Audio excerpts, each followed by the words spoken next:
Pemirsa apa kabar? Saya Santina membawakan Warta Berita PTS tanggal 19 September. Seorang wanita Indonesia yang datang ke Taiwan dengan visa turis 30 tahun yang lalu menikah dengan seorang pria di Kaohsiung. Namun ia tidak pernah mengajukan naturalisasi atau memohon izin tinggal yang sah. Kemarin ketika pasutri ini dirazia polisi, identitas warga tak berdokumennya terkuak dan ia mungkin akan menghadapi nasib deportasi.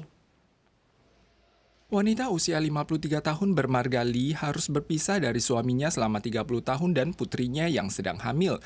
Bahkan mungkin akan dideportasi ke Indonesia karena ia tiba di Taiwan dengan visa turis 30 tahun silam dan melampaui batas masa tinggalnya. Selama periode ini ia berkenalan dengan suaminya yang tinggal di Liukui, Kaohsiung. Mereka menikah dan memiliki anak, namun ia tidak mengajukan visa atau melakukan naturalisasi.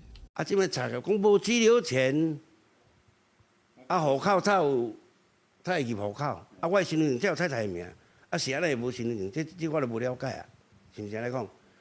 你这么卡嗲哩，我要送出去，我来这做30几年啊。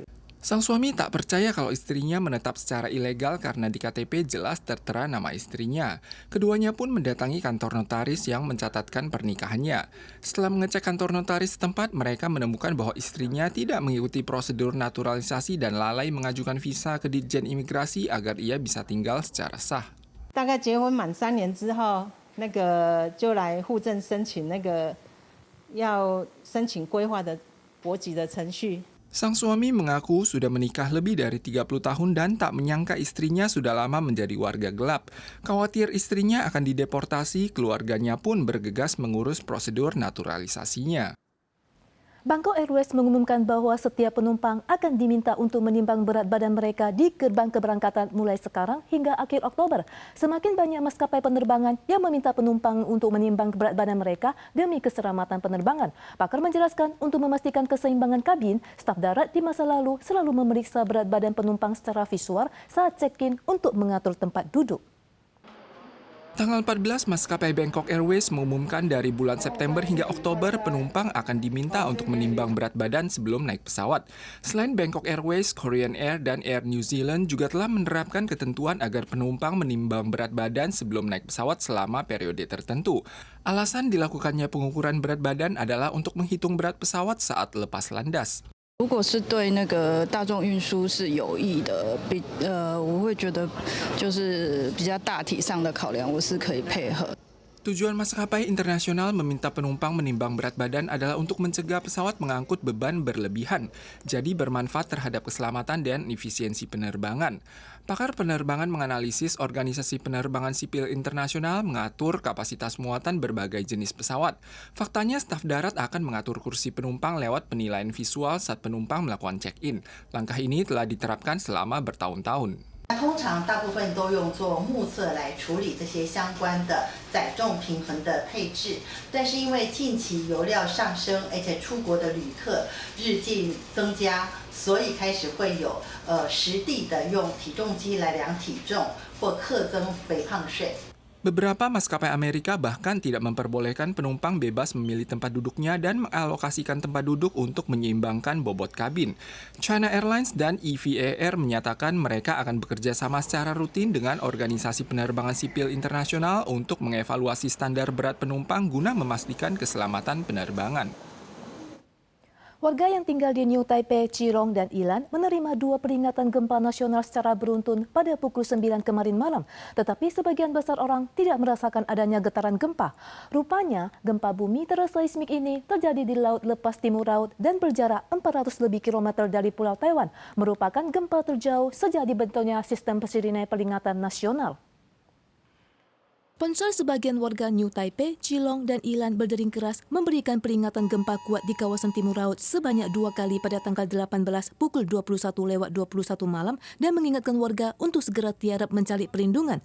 Peringatan yang sempat membuat warga was-was ini kemudian diklarifikasi sebagai gempa bermagnitudo 6,8 dengan epicentrum di Laut Lepas Timur Laut. Hanya saja New Taipei, Chilong, dan Ilan yang dinyatakan sebagai daerah peringatan tidak merasakan getaran gempa dan intensitas maksimal yang terasa di 9 kota dan kabupaten juga hanya tingkat 1. CWB kemudian menjelaskan bahwa penurunan akurasi terjadi berhubung gempa terseismik ini berada di luar jangkauan.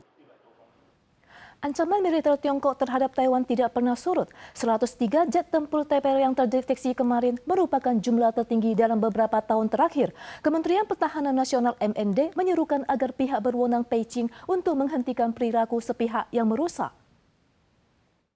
Wakil Ketua Komite Urusan Luar Negeri dan Pertahanan Senat Prancis, Olivier Cadic, baru-baru ini memimpin delegasi mengunjungi Taiwan. UU Pembangunan Militer 7 tahun menyatakan bahwa Prancis harus membela hak kebebasan bernavigasi di Selat Taiwan merupakan usulan olehnya. Namun TPR Tiongkok terus menggunakan kekuatan militer untuk mengintimidasi Taiwan. Kementerian Pertahanan Taiwan mengumumkan bahwa mereka mendeteksi 103 jet Tiongkok yang merupakan rekor tertinggi baru dalam beberapa tahun terakhir. Dari Juli hingga September memang merupakan masa puncak latihan gabungan di berbagai medan oleh TPR. Oleh sebab itu, pakar strategi tempur tidak mengesampingkan bahwa ini adalah latihan tahunan terencana. Namun mungkin juga karena TPR menambah peralatan baru, maka meningkatkan jumlah serta intensitas pasukan untuk menunjukkan kekuatannya. 演练它这个多兵种多军种，然后跨战区的这样子这个指挥管制的能力。 Pihak militer Amerika untuk pertama kalinya berencana mengizinkan pasukan Angkatan Darat tingkat Batalion Taiwan yang berjumlah sekitar 600 hingga 800 orang untuk dilatih di pangkalan militer Amerika di California sebelum 2025. Ketua Kepala Staf Gabungan Amerika juga mengatakan bahwa jika Presiden Tiongkok Xi Jinping memutuskan mengirim pasukan untuk menyerang Taiwan, ini akan menjadi kesalahan besar karena Amerika akan mengusir tentara Tiongkok yang menginvasi Taiwan. Manipulasi waktu kedaluarsa telur impor Brasil menimbulkan konflik keamanan pangan di Taiwan. Kementerian Pertanian akan menyelidiki penyaluran telur selama 3 hari dimulai hari ini. Pemerintah daerah juga akan mengambil inisiatif melacak sumber telur untuk mencegah telur impor masuk ke dalam menu makan siang sekolah. Kontroversi telur impor berlanjut. Pada tanggal 18, pemerintah kota Taoyuan memeriksa sumber telur untuk makan siang sekolah. Tetapi Departemen Kesehatan Kota New Taipei menemukan sebuah pengusaha liquid whole egg atau telur cair yang pernah mengimpor 3 kelompok telur, mencampurkannya dengan telur dalam negeri dan diolah menjadi 21.000 kg telur cair tanpa disterir. Departemen Kesehatan akan memberikan denda kepada pelaku usaha sesuai hukum karena telur cair ini telah disalurkan ke perusahaan makanan. Menanggapi keraguan umum akan kualitas telur impor, Kementerian Pertanian akan melakukan pemeriksaan lokasi pencucian telur impor selama 3 hari berturut-turut. Para pemirsa sekalian, sekian Warta Berita PTS. Selanjutnya mari kita saksikan parade keagamaan di Brasil. Kita suara lagi di lain kesempatan, tentu saja dalam waktu dan acara yang sama. Sampai jumpa.